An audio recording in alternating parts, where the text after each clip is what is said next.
Either I suck at designing roller coasters, or the people are just a bunch of pussies. If you don't want to be a pussy, you need to take the initiative to see the new video games on the market, especially this one, Planet Coaster by Frontier Developments. They made the previous Roller Coaster Tycoon games, but I noticed that there's a Roller Coaster Tycoon World by a different company that was released around the same time as Planet Coaster. It's sort of confusing why these two games were released at the same time, and I don't understand the backstory here, but let's just ignore it for now and look at this game. The goal of the game is to build and manage an amusement park, and that includes building awesome roller coasters. You have all the tools available to create these awesome roller coasters, and you can measure how much excitement, fear, and nausea they invoke on its passengers. I found these tools to be very easy to use, and I had absolutely no problem designing my first roller coaster, but designing a really good roller coaster is the hard part. At the end of the day, you should be making roller coasters your guests are willing to spend their money on, and if it's something that will make them obscenely nauseous, they just won't go on.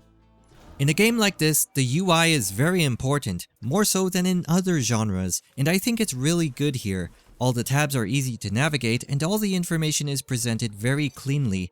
It also uses very familiar controls, whether or not you played Roller Coaster Tycoon 3 before.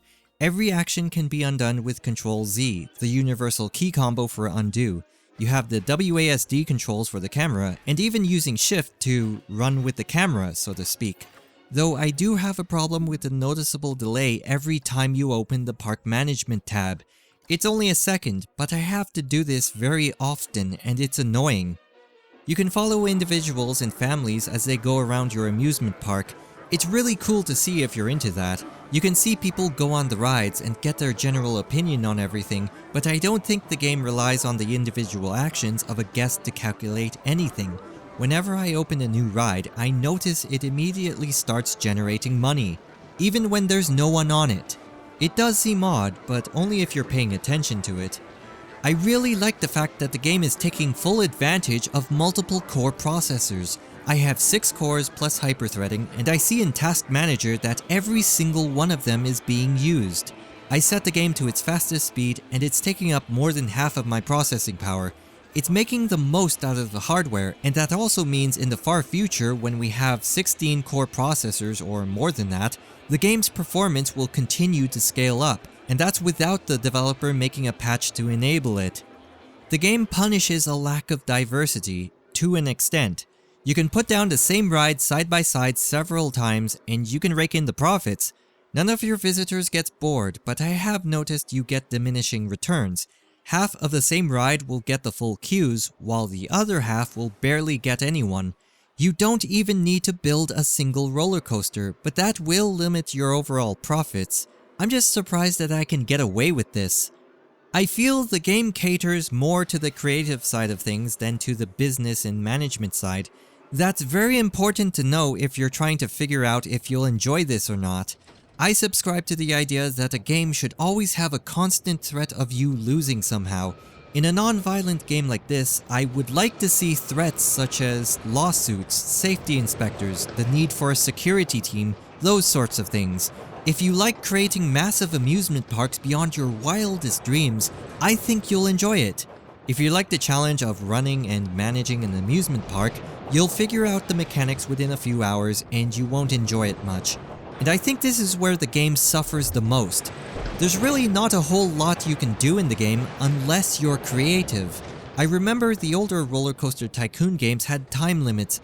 You do have the career mode that gives you a small pre-made park and you're given objectives, and the challenge maps gives you an empty plot of land and some cash to start, but again, no time limits for any of them. There is no pressure to do anything in this game, and with that in mind, let's go into the analysis. The next few weeks will be full of positive stuff, reviews, let's plays, and even small-scale mods thanks to its support for the Steam Workshop, but then its initial exposure will quickly lose steam. There's not a whole lot to say about it. I am not seeing anything noteworthy about this game right now, or coming up soon. It's an average release of an average game. In a few months, I think the game will still retain a core group of players, but not much else. These games have historically received expansions, though the last game was in 2004 when DLC wasn't really a thing yet. I'm thinking they'll go with the smaller and cheaper DLC this time around instead of full-blown expansions, since they're much easier and faster to produce. And that's in addition to all of the content being created in the Steam Workshop. But I don't think this content will make much of an impact with how small the player base will end up being. With Planet Coaster and Roller Coaster Tycoon World out on the market, it reminds me of the rivalry between 2013's SimCity and Cities Skylines. I'm not too familiar with the Roller Coaster Tycoon series, but I can see the parallels are there. The fact that the developer of Roller Coaster Tycoon 3 is the one that made Planet Coaster is obviously an asset, since they have the intimate knowledge of what made these games great and they know what the fans want. Meanwhile, Roller Coaster Tycoon World doesn't seem up to par, judging by the negative reviews, and from the numbers I'm seeing on Steam Spy, people are asking for refunds. I think this will end up being the go-to game for Roller Coaster Tycoon fans. It appeals to that niche, though I highly doubt it'll attract many new fans to the series, or retain a player base similar to what Cities Skylines has. The game is $45. I really don't think it's worth it at that price. Wait for a sale, and in a few months, we'll check back with the game to see how it's doing. Thanks for watching!